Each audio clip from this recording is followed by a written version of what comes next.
بسم الله على بركة الله. اليوم ان شاء الله غادي نوجد واحد طاجين مغربي اصيل ديال الخضر.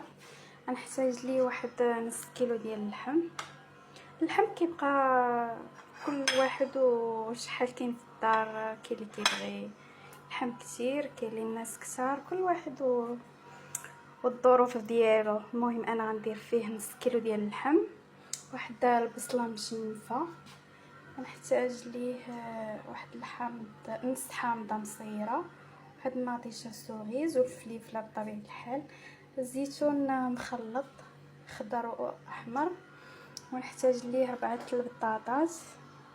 هاد الطاجين ديال 4 الاشخاص اللي كتار يزيد اللحم ويزيد الخضره ماشي مشكل.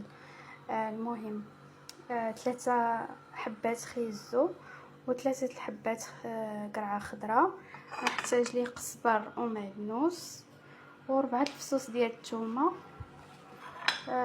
غادي ندير فيه واحد معلقه ديال الملحه ومعلقه الخرقوم. الملحه حسب الذوق، انا عارفه الملحه ديالي كيفاش دايره.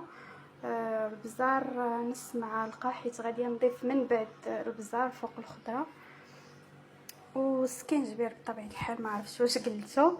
التحميره حتى الاخير، حتى ندير الخضره وغنديرها فوق الطاجين. انا ما كنقليش بها اللحم. والزيت البلدي كنحتاج نص كاس.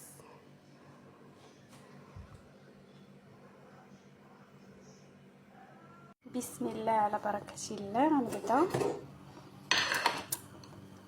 غندير اللحيمه ديالي، غنضيف ليها الملحه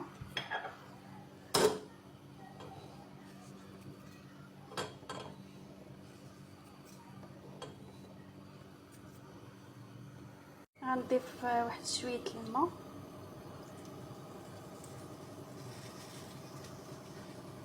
انا ضفت الخرقوم والبزار والسكينجبير والملحه نص الكميه، وغندير نص الكميه ديال الربيع.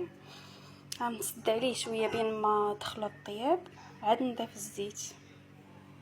الطاجين بعد ما تقلى ليا في هذاك الماء اللي ضفت ليه والعطريه، غنضيف واحد نص كاس ديال الزيت.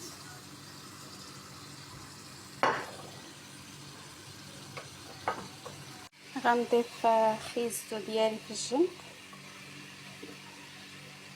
صراحه الطاجين كيجي لذيذ بزاف، ما كاينش شي واحد ذاقو عندي وما عجبوش ما شاء الله.